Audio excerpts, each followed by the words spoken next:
Ladies and gentlemen, my name is Brendan Plays. This is AEW, and today it is Full Gear. We are booking one of the biggest shows of the year, one of our big 4 pay-per-views, and last year we had a 76 rated event. We'll have a quick little look at the card last year. Moxley and MJF in a cage match, only 70 rated, wow. Bit of a stinker in the end. Archer and Orange Cassidy, Kenny Omega, Adam Page, 80 rated. Young Bucks and FTR, 79, it was pretty good. Brian Cage beat Matt Hardy. Miro beat Cody Rhodes. Funny that right now, isn't it? Cody's the world champion. Miro not quite at the top of the card. I mean, you know, he had a bit of a run for a while there, but he's in the TNT Championship match again, not as the champion. But this time, last year, Miro was performing at 55. Wow. That is really low, considering he's nearly around 80 now. So, huge difference. And Britt Baker, she defeated Chris Statlander in a 50 rated match to keep the women's championship. Some other things, Inner Circle beat SCU, 77 rated as well. And then we had a big 6-man tag. So, yeah, a bit of a mixed night. Overall, 76 rated show. Not bad, not bad by any means. So, that was last year. This year now, we're looking to improve on that, of course, and have the best possible show we can. Considering it's one of our big events, we really want to make sure we have, hopefully, if we can, an 85 overall show would be one of our best ever, if not the best. I'm not sure if the card that we've got tonight is good enough to get there, just because of a few multi-man matches. They can either go one or two ways. Also, some of our storylines, you know, is doing just okay. Not as good as maybe it could have been. But nonetheless, let's jump into it. Let's get into Full Gear.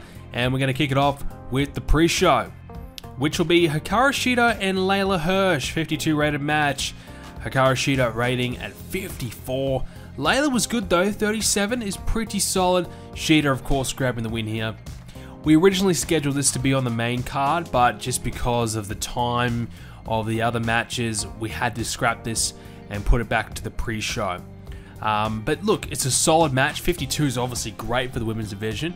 We could easily do this as a rematch on TV, and we probably should have done it on TV rather than do it on the pre-show.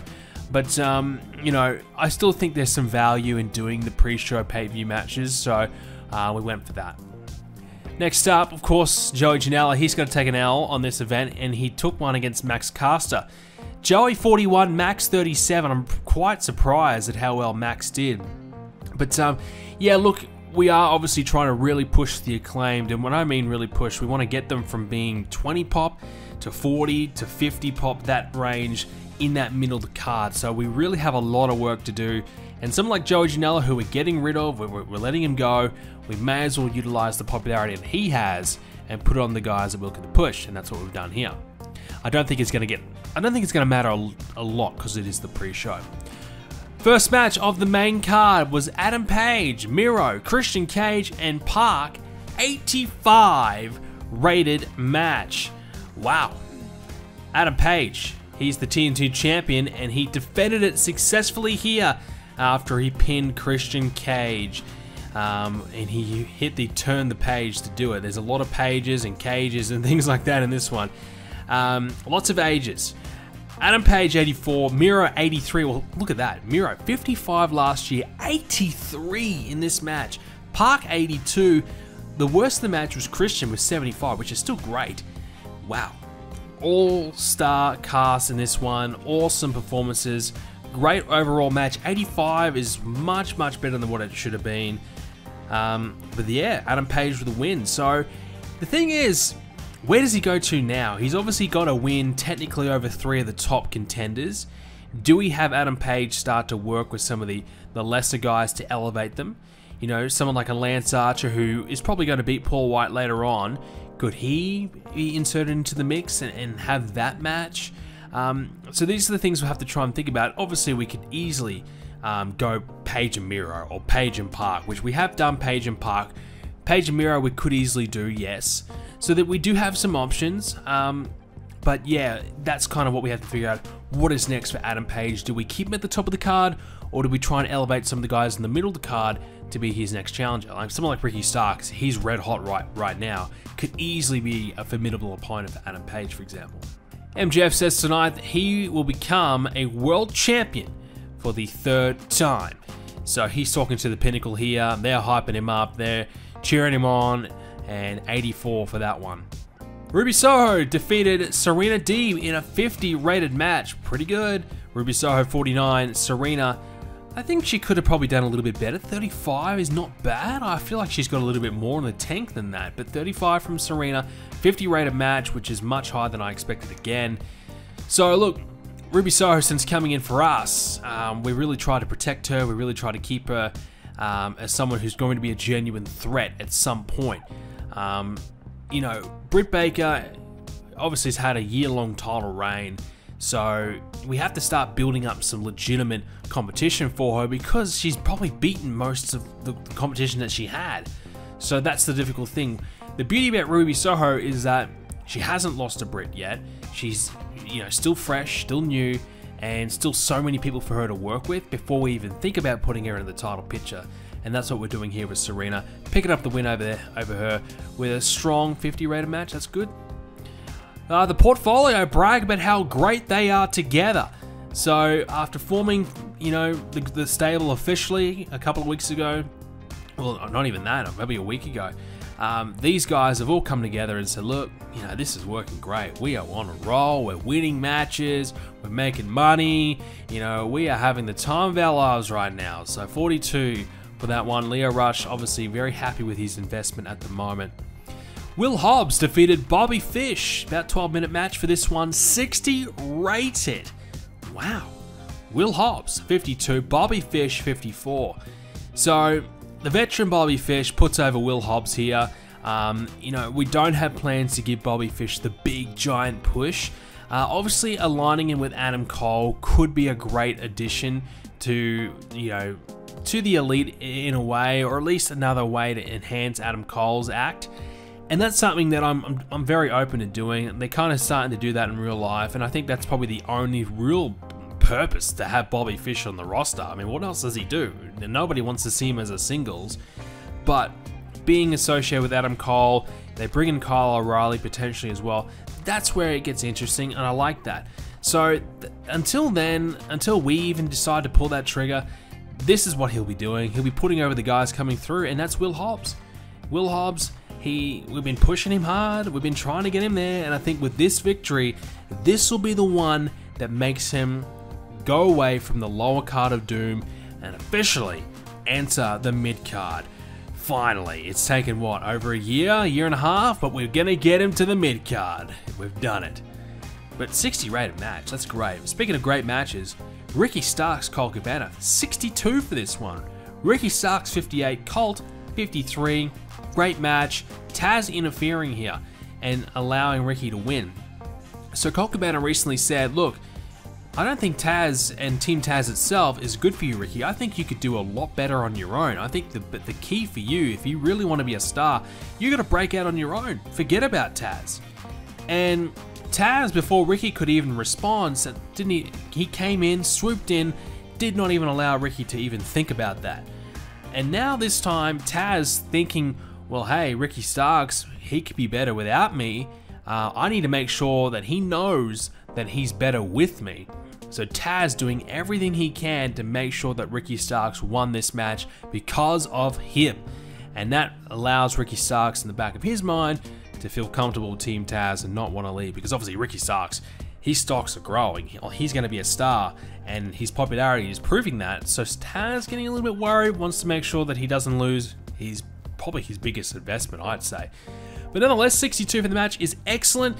Ricky Starks, he's a little bit further ahead of Will Hobbs, and this kind of shows that he's really capable of having some great matches. As I said, I think he could be a really good opponent for Adam Page. It'd be a great way to put Ricky Starks up higher up the card anyways. And you could say, look, Taz, using his connections, was able to get him a title shot that he wouldn't have got without him. So that could play into that storyline as well. Next up, speaking of, Taz gives Ricky a huge hug post-match and they celebrate together. So Taz as I said, making sure that Ricky knows all about it, that he was the reason why he won tonight. Wow, Sami Guevara, Chris Jericho with the next match, 89. Where the hell did that come from? These two men, an 89 rated match. Wow. Jericho 83, Guevara 83. Sami Guevara picked up the win. He pins Chris Jericho. Well, these two do have great chemistry, and that's great, obviously, because, you know, they've been teaming together, former tag team champions together, now versing each other on pay-per-view. I think this time last year they were on pay-per-view together defending the titles, so now they're actually against one another, and Sami Guevara finally beats Chris Jericho and can finally put the inner circle behind him because he's now beaten the leader, he's beaten Jericho, he's proven once and for all that he's better than Chris Jericho, that he's the future, not Chris, and it's time that he allows himself to focus on that. 89 for the match. Well, Jericho still proved that he can go at a very high level, and Sami Guevara proved that he is definitely main event material. Wow. Post-match, Jericho gives Sami a nod of respect as Sami Guevara celebrates with the fans. Yeah, so Jericho just giving us a little nod to Sami. Look, hey, look, you got the better of me. I'll believe it once and for all. You are the better out, the better out of the two of us. You're the better man. Lucha Brothers and the Hardys had a 78 rated match. Penta 70, Ray Phoenix 80, Jeff Hardy 77, Matt Hardy 69. Jeff was off his game.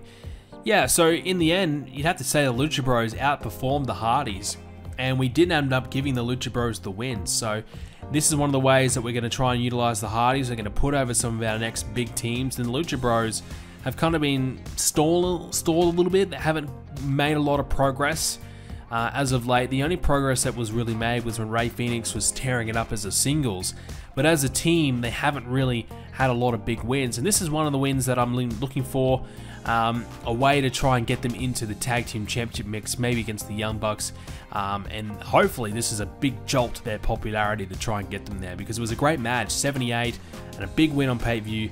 I have a feeling that it will work out pretty well for them. Paul White and Lance Archer up next. They had a 72 rated match. In the end, I made it a last man standing match. I thought a gimmick would probably make this a little bit more special, or at least better. It only lasted 10 minutes because I didn't think Paul White could go much longer than that, and I gave Lance Archer the win. So this way Paul White doesn't have to take a pin. So it also puts over Lance. He hits him with such a devastating move that, Paul can't get up to beat the 10 count, but also he doesn't have to take the 1, 2, 3. So it kind of works out well for everyone. Put over Lance Archer here again. Paul White's 50. We don't have any plans to give him a push at all in ring. So we might as well have him put over, well, the one guy that probably would beat him, realistically on paper. Lance Archer, he's a big, tough dude, so why not? Paul White puts over the big guy. It makes sense. It certainly does make sense.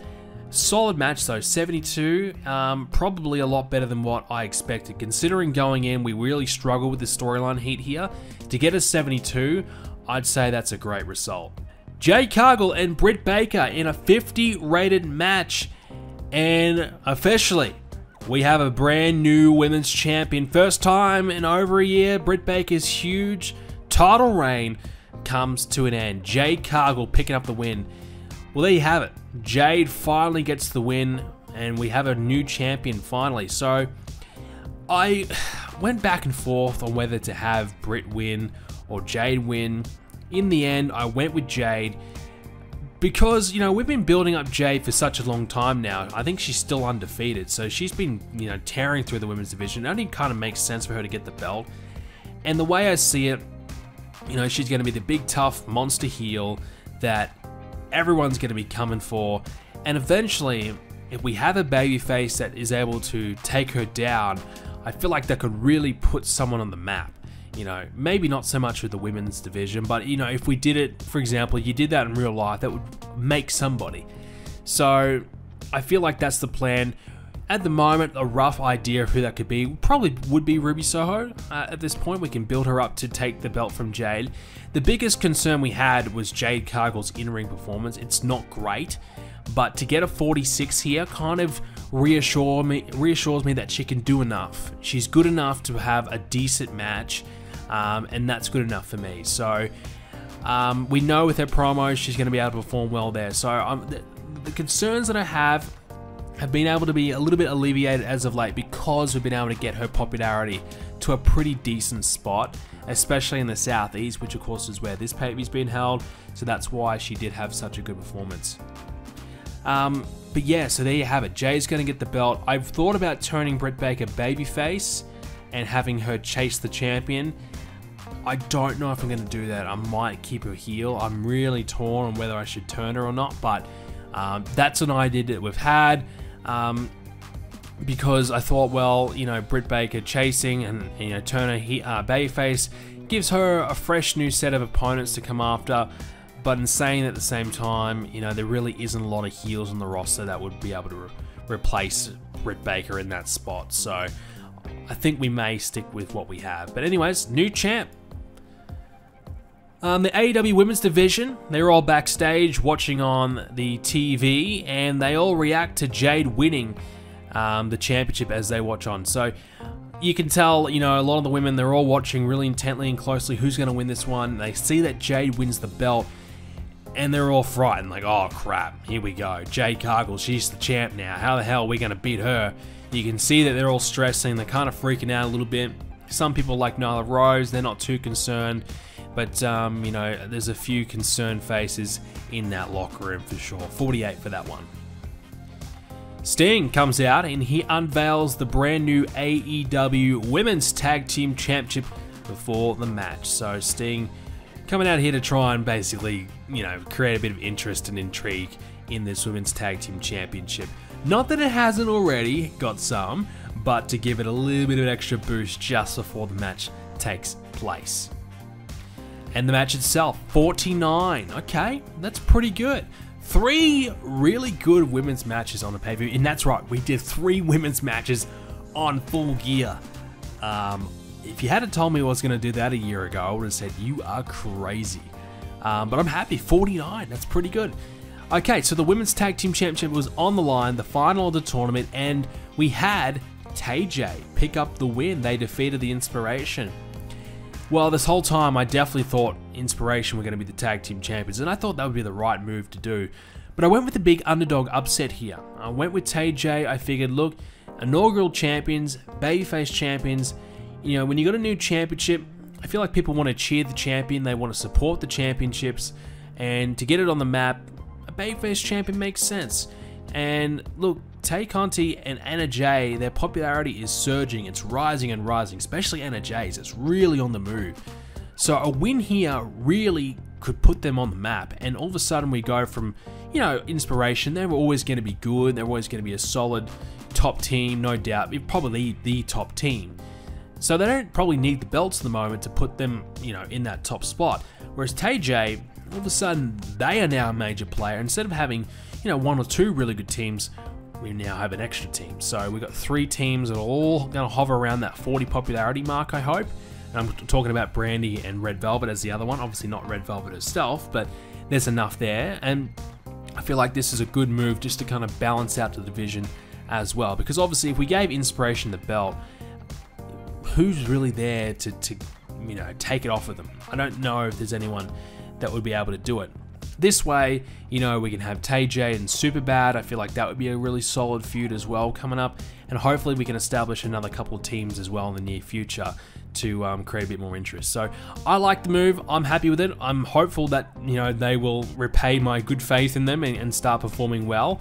Anna Jay got a surprise roll-up win, so I'm not expecting or not hoping that the Inspiration lose too much popularity out of it. That was the only concern behind it. So there you have it. First ever Women's Tag Team Champions, Anna Jay and Tay Conti. Alright, next up, we're going to do Cody to MJF as we do the hype video.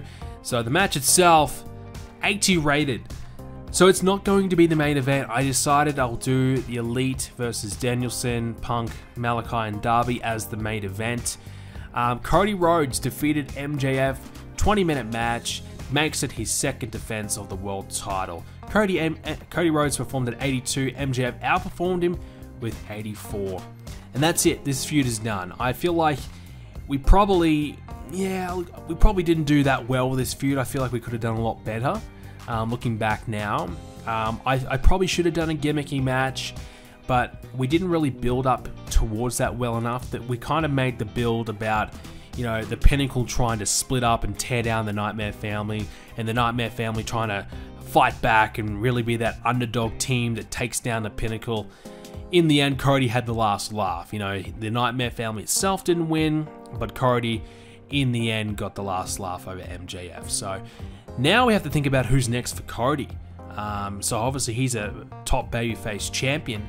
Who's next? Well, the Elite are kind of taken up, so maybe it won't be Kenny, it won't be Adam Cole. So we'll have to think about who's the right guy to put in next against Cody. You know, is it a Park? Christian Cage? We've already had those two guys kind of take some big losses as of late, so maybe not.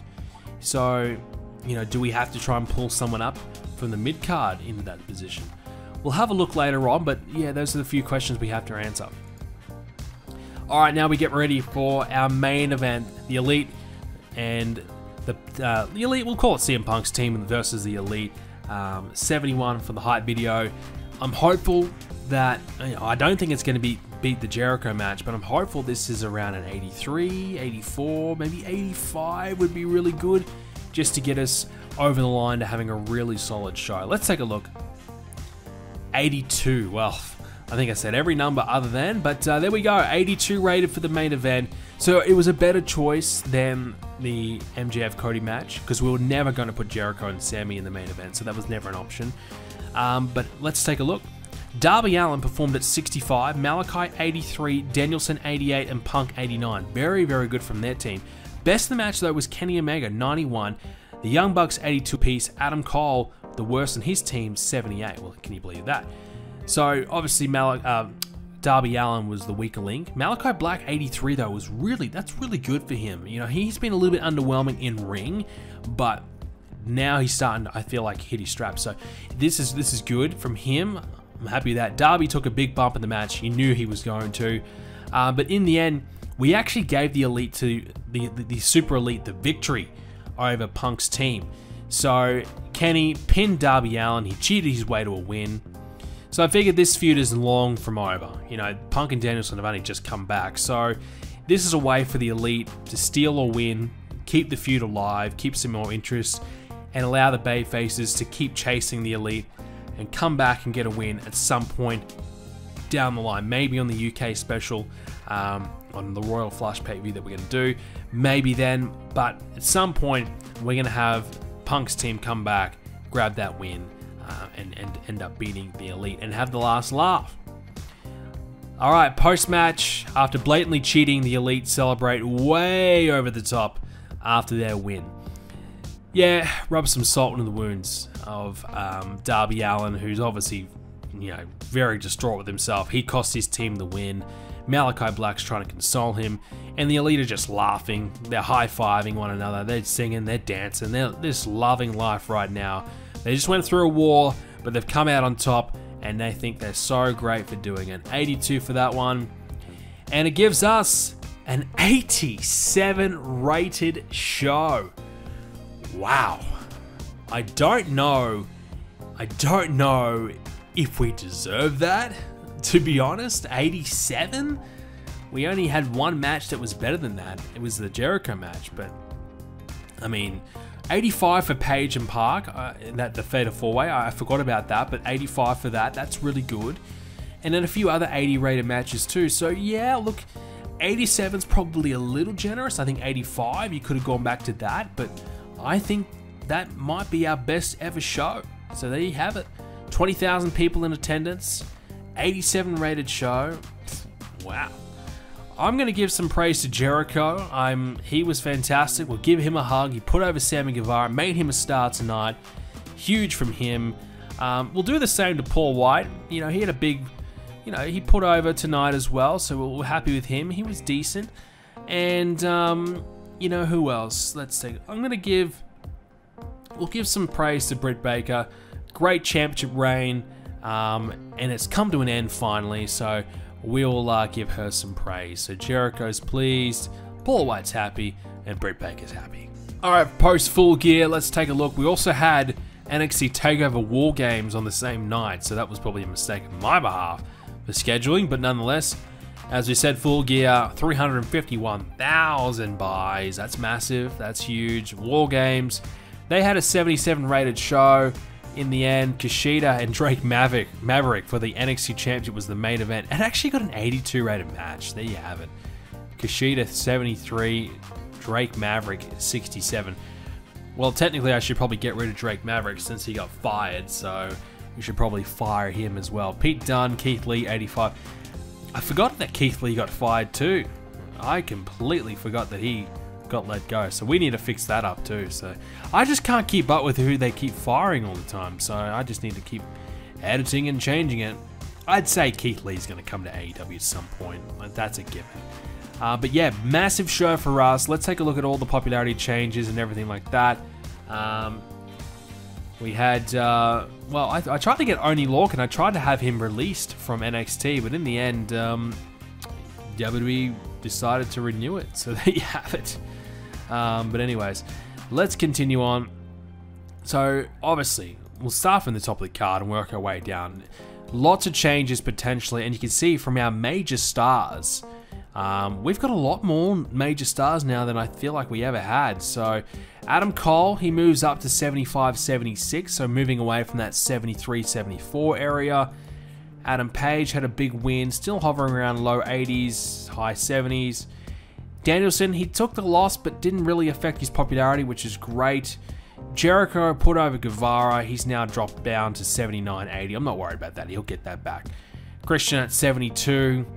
Punk, no loss for him either, which is good. I'm glad. You know, I didn't want him to suffer too much. It's only his third match he's had, and it's his first loss, but he didn't take a loss, essentially. You know, Darby Allin did that for him. Cody got a big win. He's up to 81 popularity now. It's a difficult time for Cody to hold the belt, because obviously the interest, intrigue, you got Danielson, you got Cole, you got Punk, you got three fresh top guys that are right there.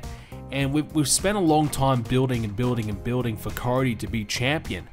But, you know, I can see why people are probably going to turn on him, because, you know, they want to see other people. Cody's just in that spot, so it's difficult.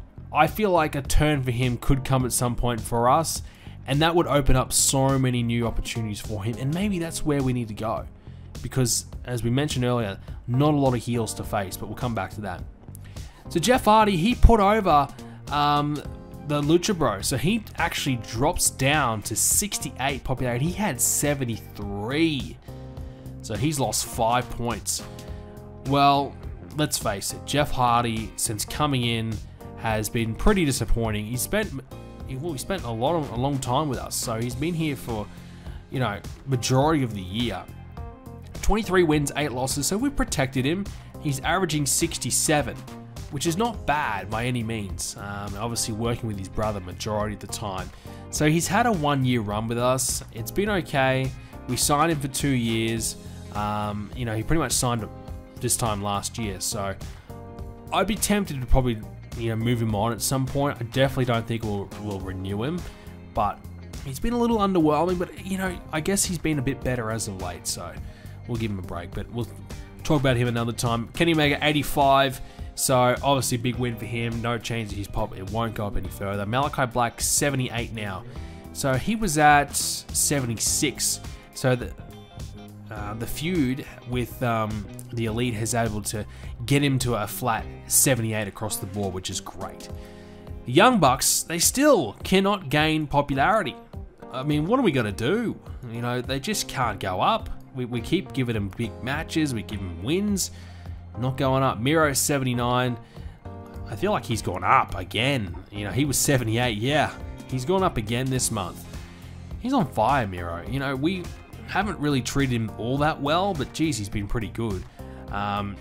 He's averaging 65. Now, he has a lot of squash matches, which probably hurts him, but an average of 65 is not bad. I feel like he could do a lot better than that, though. And, you know, he's worked with a lot of mid-card guys. If he starts working with some more top guys, I think Miro could easily be world champion. MJF, well, he was at 85. He decided, you know what, I'll give Cody 1 popularity point for the loss. I'll give him 1. and he drops down to 84. No big loss. He'll be back. He'll be there 85 again in a week. Park, well, he's gone up again as well. You know, despite losing, because the match was so good, he's ended up gaining a little bit of a point in some areas, up to 70. Sami Guevara obviously had the massive win over Chris Jericho, and you know, I tell you what, he hasn't actually really gone up a hell of a lot. He's probably gone up, you know, a point in some areas. It really actually hasn't changed much at all, and that's pretty crazy considering how good the match was. You know, it's, yeah, you know, if you think about it, Jericho has actually had the 2 best matches in AEW history against the Young Bucks, teaming up with Sami, and Sami and Jericho. So Sami Guevara and Jericho have had the 2 best matches in AEW history, which is pretty crazy, teaming together and against each other. So they are just magic together, I suppose. Further down the card, Lance Archer, he defeated Paul White. Looks like he's gone up a bit. So let's take a look. So he was around 60-59. Now we find that he's around 64 in the Southeast, 62 everywhere else. So yeah, he's gone from that 50s area to 60 plus, and away he goes. He could easily jump up further, but he's now in that upper mid-card spot, which allows him to kind of have stronger feuds with some of the top guys. He might not beat a lot of them, but he can definitely have some better matches. You know, Lance is an interesting one. 15 wins, 9 losses. It's not amazing, but you can see as of late, he's kind of gone through the mid-card pretty well, leading towards this Paul White match. So he has won probably like, what, 8 of his last matches. So he's in a better spot than what he was. Matt Hardy, wow, big drop from him. So he has found himself from 64 down to 59. So he lost a lot of points. Paul White, you know, he put over Lance. He was at 72, had 75 in the Southeast, now down to 71. Look, I'm okay with that. I don't think, you know, Paul White has too much business being in the ring these days. He's all right, but, you know, at the end of the day, I think he needs to be in a role like this where he can put over the next guys coming through. All right, Ray Phoenix, he gained a hell of a lot. He was at 58 in the Southeast, 56 most of the other areas. Now he's 64 in the Southeast. So Ray Phoenix is now a legit upper mid star. He is really doing well. And Penta, well, he's right behind him as well. I'm not surprised that he doesn't have the same as Ray, but he's close. He started this month with 56, now 62. So this is the beauty of it. You know, the Hardys will be fine. They're still going to be a top tag team, but now the Lucha Bros are right up there. And the Lucha Bros, the thing about them is that you can easily use them as a singles as well because they're so talented. They don't need each other. So we've created probably 2 new upper mid-carders. Well, if you include Lance, 3 in the one pay-per-view, which is fantastic for us. And who do we use to do it? The Hardys, who are mid-40s, and Paul White, who's 50. So fantastic. And Jericho put over Guevara as well. Didn't quite work as well as I guessed it. I thought it would, but still huge. So there you have it. Darby Allin, he moves up towards the 60 area as well. So he lost, but obviously he's working with the best guys in the company, the top of the top. 52 he started the month with, and now he finds himself 54, 56, 57. So big numbers for Darby. He's growing, he's getting up there. So very much expect him to hit the 60s once this feud is over and move on to being probably keep that push coming and eventually get into a spot where he's going to be a major star for us. Well, Anna Jay, she won the Tag Team Championships. She now has 40 in the Southeast, which is big, and 38 everywhere else. I feel like she's going to take a lot away from the Inspiration, but that's a good gain nonetheless. Bobby Fish still has 46 and ended up not losing anything to Will Hobbs. So maybe I'm a little concerned that Will Hobbs doesn't gain anything here, but we'll wait and see. But good signs nonetheless. Britt Baker, 43, no real loss for her, which is good. You know, she's been champion forever, so it'd be a shame for her to lose too much. It doesn't look like she did. Elsewhere, obviously Jade, she won the championship. Doesn't look like she gained anything. So, you know, I guess Jade has more popularity than Britt in the Southeast. Jade's up to 47 in the Southeast and 40 across everywhere else. So it's pretty big popularity. 47 in the Southeast. That's the most I think anyone has in a single area. So I think she's in a position where she probably deserves the spot that she's got. She's got 85 star quality, so she could easily, you know, be a major draw for the women's division going forward. Will Hobbs. So, you know, we talked about him. I don't think he's gained a lot. You know, he had 36 in some areas, 47 in the Southeast already. It's only a very small little bump up. So I actually thought he'd be well and truly in the 40s every area. But it hasn't been the case, which is a little surprising. You know, clean win over Bobby Fish. I guess that doesn't mean a lot. Ricky Starks, 49 in the Southeast. So no real gain from him in that area. But, you know, there's been a popularity change elsewhere. So he's had some progression throughout the month, which is good. Ruby Soho, she obviously got a big pay-per-view win. And there's progression there as well for her. So she's moving up the card, which is great. So much change there and lots of progress that we've been able to make, which is fantastic. And lastly, down the very bottom of the card, you know, I want to take a look at Max Caster. He obviously got a pre-show win. It's 28 now in the Southeast, which is good. That's a lot that we can really work with. He's getting to a point where he won't be penalized too much for being on the pre-shows or the main shows, I should say, rather than the pre-shows. Layla Hirsch got a chance to work with Sheeta in a good match. Didn't really help her out too much. Colt Cabana, I can't believe he's right down the very bottom of the card despite having 42, 43 pop. Didn't end up losing a lot to Ricky Starks in the end, so that's okay. I kind of expected that because Ricky surpassed him. But they still had a really solid match, and it's good to see that, you know, a lot of these older veterans are starting to put over the younger guys, which I think is what it needs to happen. So we've had a pretty big event in the end. It's really worked out quite well for us. Financially, obviously, one of our biggest pay-per-views of all time. Looks like the all-out pay-per-view was slightly higher, which is okay in terms of buy rate. But in terms of show quality, well, we were equal with All Out. I thought we actually beat it, but in the end, we're equal. So back-to-back 87 pay-per-views, and include Grand Slam, 3 in a row, 86 and 2 87s in the last 3. We're on fire here. We're doing really well, and we haven't had to really overload Punk or Danielson too much. They've been on the card, but it hasn't really been the focus on them so much. You know, All Out, you know, it was Punk and Omega, I'll give you that. Grand Slam, you know, the main event was them, but 84, it wasn't, you know, the absolute only thing on the card that was any good. So that's okay.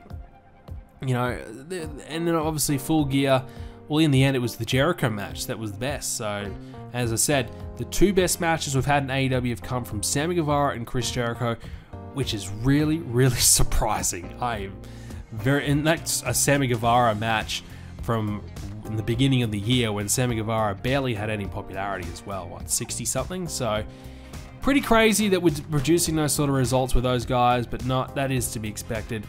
At the moment, we're 74 in the Southeast as a company, so we've gained 2 points in the Southeast this month alone, which is massive. To get to the next point, we need 77 in 5 different areas. I don't know if we'll ever achieve that in this series, but we are not far away in the Southeast, quite honestly. Next pay-per-view, as we mentioned a few episodes ago, our next one's going to be Royal Flush. We're going to head to London. We're going to have our first overseas show, and we're hopeful that we can have a decent one and get involved with the UK fans and try and build our company there. If we have some shows there, we might be able to build our popularity a little bit and try and get a better TV deal and eventually improve, make the company stronger globally. That's the goal anyways. Alright guys, that's Full Gear.